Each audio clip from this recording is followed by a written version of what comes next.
I'm 71 years old, and I've been strength training for 56 of those years. Now, stay with me if you're 45 or over, okay?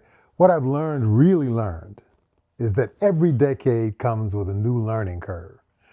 I mean, there are a lot of people online right now promoting great workout strategies. Many of them aren't even out of their 40s yet, though, and some are middle aged, sharing pieces of their journey, usually the highlights, though. And that's fine, that's great. But what often gets left out is what happens over time, behind the scenes, what the body starts asking of you as the years stack up. For me, the biggest lessons haven't been about motivation or intensity. They've been about recovery, really. Um, how long it takes to bounce back. Oh yeah.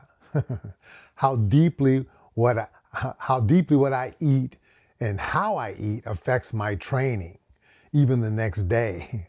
How the quality of my sleep can completely change the next day's workout, even though I think I slept great or rested great and didn't really. And how much supplements used intelligently can support the process. One supplement, by the way, I'll say plainly, you should absolutely take a serious look at is creatine. Not for the hype, not for the ego, but for the strength preservation. The recovery support is fantastic and cognitive benefit as we age. It's made a real difference for me. As I've gotten older, I've also become more aware of something I barely noticed when I was younger, in my 20s and 30s: cycles. Strength cycles, endurance cycles. Even when I was in my 40s, when I was younger, those cycles were there, but they weren't loud. I could push through them and barely felt the cost. At 71, they're unmistakable. Here's a real example of what I'm talking about. There will be a week where I'm able to do muscle ups with great explosion, or at least good explosion, good timing, good energy. And muscle up is when you pull up all the way up on the bar, right? Everything feels sharp. And then that level of quality might not show up again for another 2 weeks. So you got to be patient with that. Same movement, same intent, same discipline, different output, right? That's not failure though. That's physiology. And this is important for anyone listening who is 45 or over, especially those of you in your 60s.